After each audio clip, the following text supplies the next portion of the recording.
pra vocês sobre o dia em que a minha filha teve que se assumir homossexual e sobre como esse dia foi o pior dia de toda a existência dela.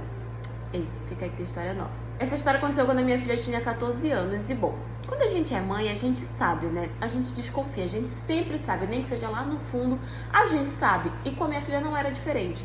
Eu sabia, o pai dela sabia, todo mundo da família sabia, todo mundo desconfiava, mas ninguém falava absolutamente nada. Todo mundo estava esperando chegar o momento em que ela tivesse confiança suficiente para chegar com a gente e falar. Então, por mais que a gente soubesse, a gente não falava nada, a gente estava esperando ela chegar no tempo dela para poder contar pra gente. E assim, a gente seguia a vida normal, convivíamos normal, seguíamos tudo muito normal, sem problema nenhum. Só que a minha filha nunca gostou de usar maquiagem, nunca gostou de arrumar o cabelo, usar um acessório, usar roupas curtas, roupas coladas, nada. Ela sempre preferiu roupas largas, ela não gostava de maquiagem, ela gostava de usar tênis. E aí tudo bem, a partir do momento em que ela começou a falar pra mim qual eram os tipos de roupa que ela queria usar, eu comecei a comprar os tipos de roupa que ela queria usar. Mas na escola dela não era bem visto. E eu não falo a escola em si, a coordenação, a direção, não. Os alunos da sala dela não viam aquilo com bons olhos, sabe? E viviam chamando ela de macho fêmea, de machinho, de sapatão. Assim, só de apelidos horríveis pra deixar ela na pior. E até onde eu fiquei sabendo, ela não falava nada. Ela sempre ficava calada, ela só escutava e não retrucava.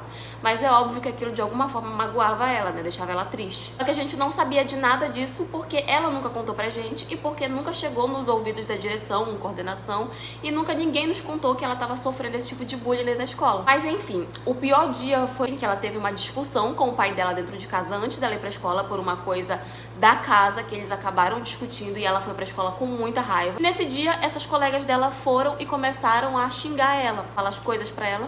E como ela já estava com raiva pela briga que ela tinha tido em casa com o pai dela, quando chegou na escola, ela não aguentou tudo aquilo. Ela revidou. E nisso de revidar, ela foi pra cima das meninas, ela agrediu as meninas fisicamente. Então, assim, foi toda uma confusão na escola. Pararam, foram pra diretoria, chamaram eu, o pai dela, chamaram os pais das garotas. E quando nós chegamos lá, que a gente foi entender o que tinha acontecido, as garotas com quem ela tinha brigado simplesmente viraram pra mim e pro pai dela e falaram assim: vocês sabiam que a filha de vocês é uma sapatão? A gente só tava falando a verdade pra ela e ela não gostou. Ela bateu na gente porque a gente chamou ela do que ela é, uma lésbica incubada. Elas falaram assim mesmo da minha filha. E eu olhei pra minha filha e ela tava chorando muito. Eu nunca tinha visto ela naquele estado. Eu vou voar nessas garotas. Quando elas falaram aquilo, eu olhei pra mãe delas, esperando que elas fossem falar alguma coisa, que elas fossem repreender as meninas, mas não. A mãe delas simplesmente se fingiram de sonsa, se fingiram de inocente, não deram um pio, não falaram nada. A diretora, a coordenadora da escola também não repreendeu a menina pela fala dela. Eu não me orgulho do que eu falei pra menina na hora, mas eu fiquei com tanta raiva que eu queria defender a minha filha, já que ninguém mais fez. Então eu olhei pra cara da menina e falei assim: pelo menos a minha filha não se parece com alguém que passa na mão de todo mundo. Aí a mãe dela resolveu reagir, falar alguma coisa e querer vir pra cima de mim pra defender a filha dela. Eu falei pra ela: bom, eu tô defendendo a minha filha, já que tu não falou nada. E a própria mãe dela pegou e falou assim: ah, mas ela tá falando a verdade. Olha pra tua filha, quem olha pra ela vê que ela é uma sapatão. Cara, eu fui pra cima dessa mulher, mas meu marido segurou. Se ele não tivesse me segurado, eu tinha dado tanto tapa na cara da mãe daquela menina. Falei: não, é daí que vem a criação dessa menina, é por isso que ela é desse jeito, porque olha como a mãe dela é. Gente, foi a maior confusão dentro da diretoria da escola, foi a maior briga, a maior discussão, que era a mulher com as filhas dela gritando de um lado, era eu, meu marido e minha filha gritando do outro, e todo mundo querendo se defender, né? Final de tudo, as meninas lá pegaram suspensão e a minha filha também levou suspensão. Nós fomos pra casa, tentei conversar com ela no caminho, até chegar em casa ela não falava um pio, ela só fazia chorar, chorar, chorar. Quando nós chegamos em casa, eu quis sentar com ela pra conversar, porque eu tava muito preocupada sobre como ela tava se sentindo naquele dia.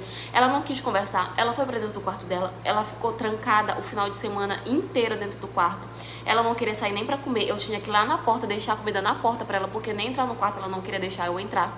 E eu comecei a ficar muito preocupada com a minha filha, muito mesmo, porque eu não sabia de fato o que ela estava sentindo. Até que depois de uns 3 dias que ela já estava lá, eu falei: não, eu vou entrar, eu vou ter que forçar a conversar com ela, porque eu tô com medo do que ela pode fazer lá dentro do quarto, eu tô com medo de como ela tá se sentindo, do que ela pode pensar, do que ela pode fazer. Infelizmente eu vou ter que forçar para conversar com ela.